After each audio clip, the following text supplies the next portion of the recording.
Hello and welcome to Wild West Faces.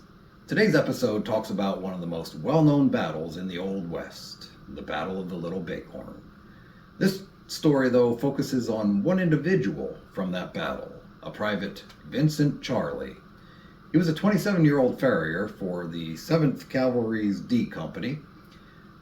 He was riding up to find Reno's army and found him in quite a bit of disarray.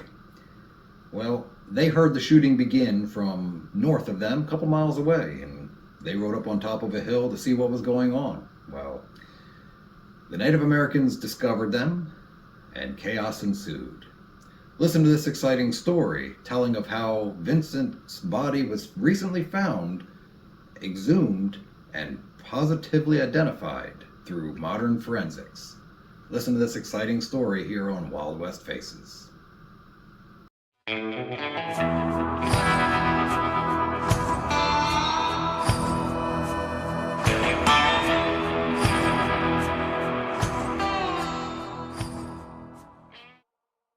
Swiss-born Vincent Charley was 27 years old when he died at the Battle of the Little Bighorn.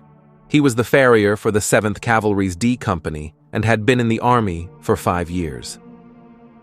Late in the afternoon during the battle, Benteen and his troops rode up a ravine to find Reno and his men disorganized and in retreat. They had taken a beating when they attacked the village and were now in need of Benteen's help.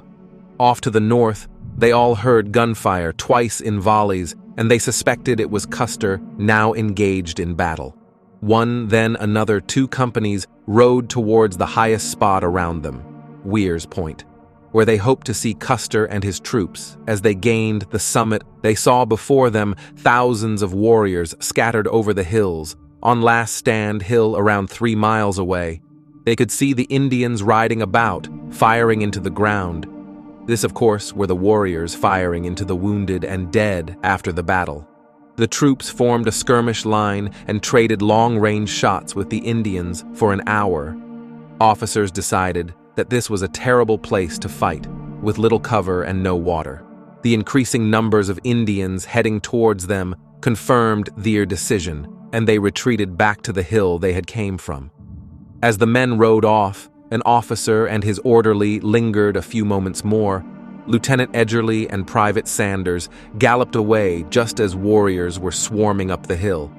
As they galloped over the prairie, they came upon a trooper who had been shot through the hips and was off his horse. He was dragging himself along through the grass after his companions. The lieutenant thought that the time it would take to get him up on a horse would be the death of all 3 of them. The wounded man was farrier Vincent Charley.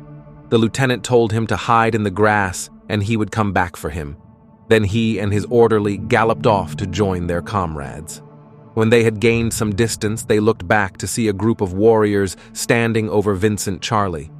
Lieutenant Edward Godfrey, realizing the retreat could turn into a rout, quickly organized a rear guard action that held the warriors at a distance and gave the other companies time to get back to Reno Hill. Long after the battle, when troops finally did get back to Charley, he had been dead for almost 2 days. A guidon staff, a small pole for flags, had been rammed down his throat. The soldiers who found him thought that this was the method used to kill him. He was buried where he was found, a lone grave in that area. In 1904, his skeleton and others were dug up by veteran survivors and reburied in the Custer National Cemetery, listed as unknown soldiers. Then in 1992, using new forensic technology, they identified Charley as the lone skeleton found on the prairie. The skeleton showed that Charley was taller than average. He being 5'10", he was big-boned, and they showed signs of hard physical labor. A bullet hole was found through his right pelvis, shot from behind.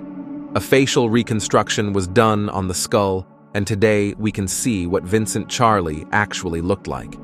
Lieutenant Edgerly retired a brigadier general in 1909. It was said he never could reconcile leaving one of his soldiers on the battlefield to the mercy of his enemies.